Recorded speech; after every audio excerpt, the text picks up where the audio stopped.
back to another video on my channel, Logan Speed Shop. Today, back into the Mazda. Got the turbo sitting here bolted back together, got the manifold just needing some paint, and got this car in the way. Going to move the S15 out of the garage so I can do some fabricating in here, and basically going to knock out all the intercooler pipes on the Mazda and the fuel lines, a lot of the engine bay stuff basically. But I'll be doing all that sort of stuff in the garage and working on the other side of the house. So just go back and forth, which I don't mind. Easier than bringing the car over the front here and the welder's over there. So, hey, let's get myself set up and we'll get into it in a minute. Alright, so we're back out at the Mazda. A bit's changed since you've seen it last. Apart from the barking dog next to me, if he keeps it up, he'll get locked inside. Got the intake manifold bolted on properly. Got the fuel rail bolted on properly. Hiding under there is some Raceworks 1000cc injectors, I believe they were. It's been a while since I ordered them now, I'm pretty confident. Got an adapter here to adapt it to -6 line, which I got a heap of. Same here, little wee Raceworks bomb, oh, don't even know what you call that thing. But yeah, little unit, bolts it on there, that way it can go to -6 off the fuel rail. The challenge is Turbo Smart Reg, and I've got the filter, and I've got that much firewall. It's not much. You got to fit them both in there. Don't know how I can do it without. I guess I can. It all depends what way I consider the feed, what way I consider the return. I might run it reverse, so that'll be the feed, just so I can run that round the back. I'll run that as a 45 maybe. Oh, I might be able to run the 90. And then keep that there and run the rig over there. We'll see. I have a bit of a play around, as I've also got a catch can somewhere in here as well. Catch can can go behind there, I guess, or I can mount it in the middle. That's neither here nor there at the moment. We'll fit the catch can at the end. Worst case, it can go over here. I don't know. We'll make the catch can work. One of the first things I have to do, which I'm a bit annoyed about my not doing, is these two lines. So they're fuel lines, one's feed, one's return. I got no idea what one's what, so I've got to get to the pump and work that out, otherwise it'll do all this work and I'll have it backwards. Also, just as a reference, all the fittings I'm getting, chucking the packets in a box so you'll be able to see at the end, a simple build like this, how many fitting block packs they actually use. Oh, something else, before I get too far deep, I need to mount up the intercooler. Not the best intercooler, but honestly for the power this is going to make, it'll probably be suffice.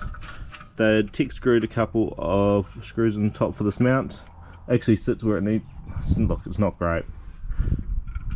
I don't know. It works. So probably straighten it up and weld it on there. And chuck the Wiggins clamps on each end as well. That way that's all ready to go. Then we can start fabbing up the intercooler pipe sometime soon as well. What better way about it? Remove the fuel pump. She's sitting over there. It's got to get changed out anyway, so no drama there. And just blow through the feed line. Jam some stuff in the front. That way I know when whatever one comes out, it is. So lower is the feed. You can see. Oh, that wasn't good. Well, a few marks on the filter now. That's alright. Probably shouldn't balance stuff up there. Oh well. Yeah, so that's the feed. So I'm going to take the hoses off both and try and orientate them in a position that I can make all this work. Good luck to me.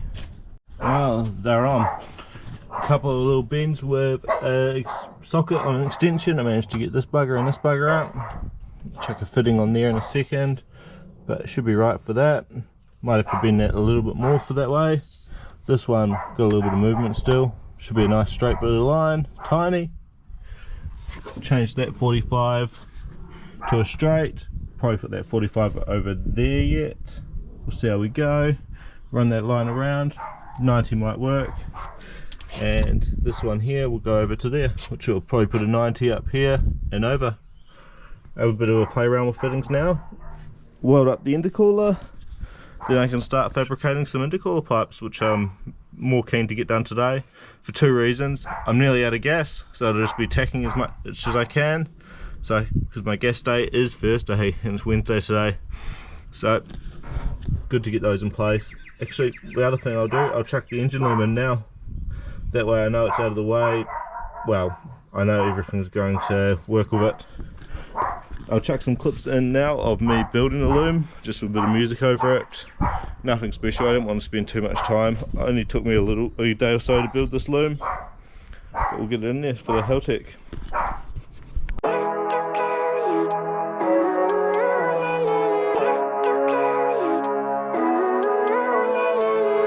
Living life, every day, late at night, not okay. All I want, and I pray, all I need are some better days. Fuck me, I'm looking in the mirror, so foggy, but I've never seen clearer. I don't really think anyone can save me, and honestly I'm not really sure I want saving. I like to be my own worst enemy. There's no risk if you don't try at anything, so I'ma just keep buying everything. See you in the next life, have to be a better me. I don't think that my head's on straight, gotta flip it and grip it and go and get an x-ray.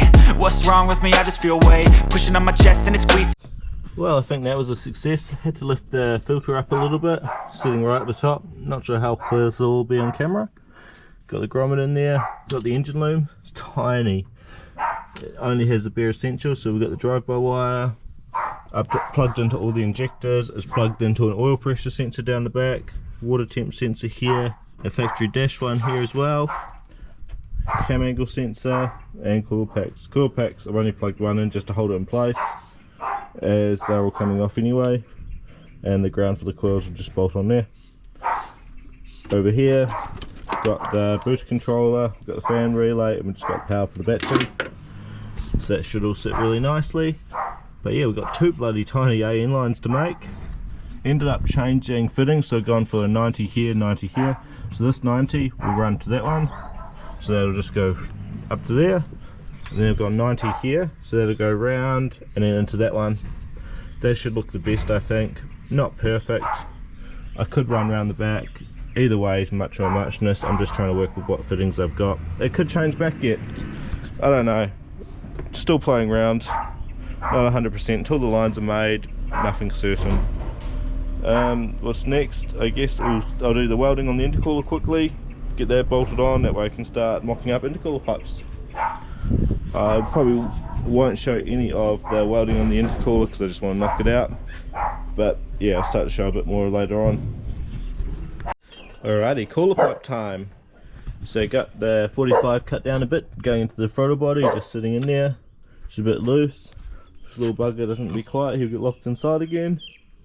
But we've got a few things on the ground. We've got a donut which I'll use off the intercooler, a couple of 90s, a 90 cut into 245s, and a bit of a straight. Thing in straight there, and then actually chuck it on to a bit of a stand. See how we go here. Go there for the meantime. Grab some tape. Alright, now I've got you perched up there, which is a bit more of an ordeal than I thought it was going to be. Start positioning all this into place. Use some masking tape, probably one of the worst things to use. It leaves sticky residue, and I've got to clean the pipes really well, as it does not weld well afterwards. But it means it holds it in place for now. So we've got a little straight. Probably could use less masking tape, but I don't want it to move. Oh, that one's not that straight. Oh well, it'll do.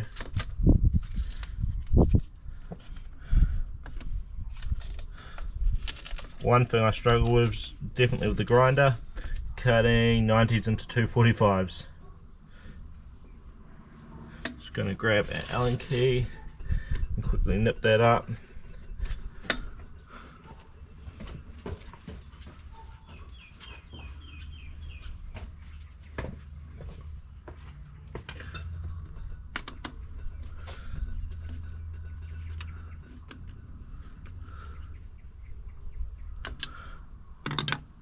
Still going to move a bit. Actually, I might have to tape that up there as well. Hopefully this all comes out alright on this angle it's at. If it doesn't, it's what's happening anyway.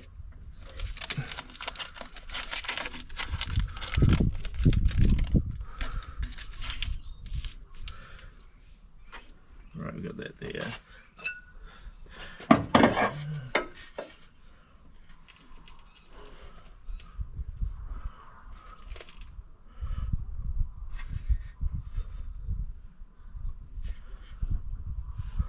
think that's about the best I can do for now. There, need to get the intercooler mounted and work my way back from there, otherwise I'm going to bugger myself up, as I need to work out if these donuts need to come into place or what.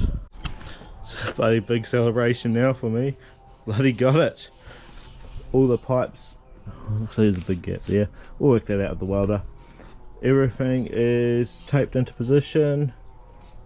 So we've got cooler pipe off the front of the body, down, hugs close to the tow hook, around into the cooler, small little cooler, round back in there, out there, just clears the exhaust wire a little bit, into the turbo, boom, done. All the fittings on the turbo, all the fittings on the fuel rig and stuff. Decided that one's going to go around the back, this one's going to go up and under, which I wish this was an over rotated bend, but haven't got one, not going to order one, just going to make that work.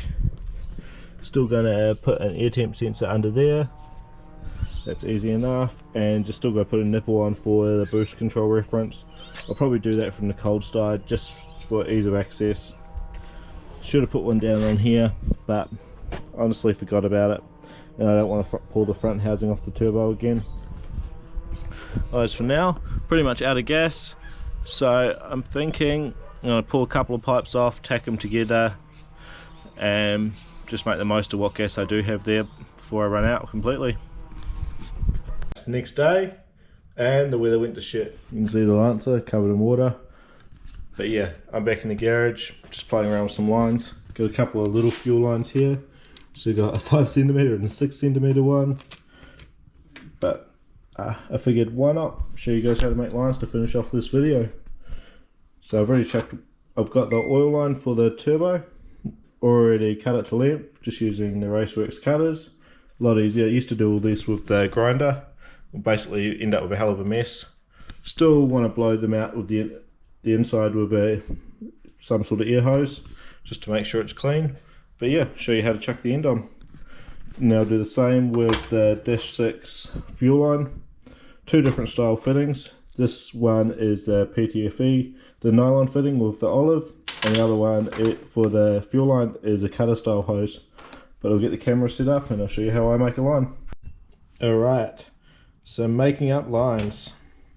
I'm going to start with the fuel line, which I'm hoping will, yeah, just checking what I look like on, well, my hands look like on the camera. Going to start with the cutter line. So we've got the two parts, we've got the hose, already cut to length. First thing I like to do is just spray a little bit of lube on there. Grab the end and he just goes over there. Sometimes he'll slide straight on, sometimes he won't. If he doesn't want to slide straight on, pop him into the vise, just into your vise jaws.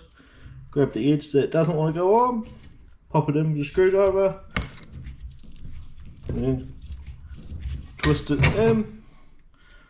Just until it gets to the end of the threads. Job done. Then again, spray the threads with a bit of CRC. Just ensures it doesn't get bound up. Then before chucking it into the vice jaws, you just want to get it started with your hand. Nice and easy. And get it in there. Some people chuck a bit of tape on the back to know if it was pushed out. I'm not going to do that and just leave sticky residue with the CRC. Just got to trust yourself that you get it right. Two tools, Dash 6, wrench, or the open ender, the adjustable. Just going to go for that just because it's a bit easier. Just because it's a little bit smaller because it's a 90-degree curve. But yeah, take your time. Because it's an alloy wrench, the right one for the job, doesn't mark as you go, which is nice. Doesn't ruin the expensive fitting with marks, because hey, let's be honest, there's nothing more upsetting than buying a brand new fitting and then ruining it when you go to make the line. We've all done it, and hey, we'll probably still do it. that rush job when you want to undo it at the track and you just grab that whatever spanner you've got and you're all in a perfectly good line. It's going to happen. But yeah, keep going until it's all nice and snug up. You'll know when you get to the end, it'll be snug, just like that. Little mark at the end because it's got a little bit loose and slipped off, but hey, that'll be right. It's not in the point I can see it. And that's just that easy. That's how you make a cutter style braided line. Still got to check the other end on, but that's on the car still. So I'll grab that off and I'll do that one later. The next one will be this here, which is the PTFE. So it's got an olive, a little bit more involved in this one. So first thing I want to do, need to chuck the end through. So we're through. Get the olive next. The olive goes between the nylon and the braid. Just want to tap that. Yes, there's tools you can get that do that, but the anvil on the back of the vise will do the same thing. You'll see that the outer collar will slide up just over the outside now. We'll do the same as we did before. Liberal amount of CRC on everything, just helps. It's not going to hurt anything. Push the fitting in, wind around, get her close. This one I want them to sit pretty much even, 1 to 1, so I want to follow that same pattern. Position them like that, get them into the vise. Work out why it's not locating in the soft jaws.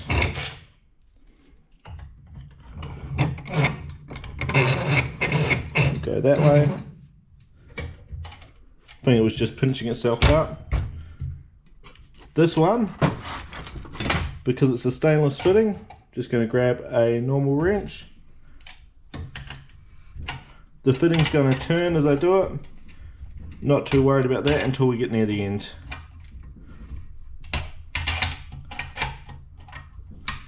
If it gets in the wrong spot, you can always back it off and put it in the right spot. Notice it gets a little bit harder at the end. You don't want to force it. You'll know when it gets tight. Basically, it's a bit of a trust your gut moment. When it feels like you're pulling it too tight, you're probably pulling it too tight.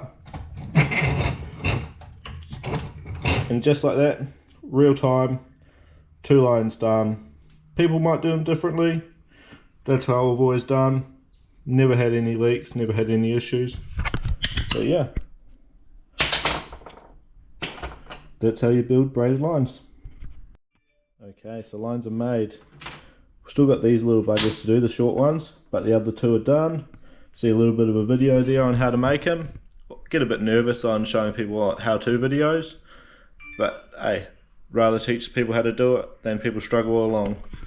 I'll knock out these couple, that way they're good to go on the car. Still need to put the other end on that, but I need to work out the orientation.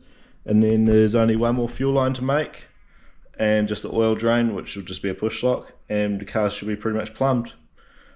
But wait for the weather to be dry before I finish them off. Otherwise this video is all over. Thank you for watching.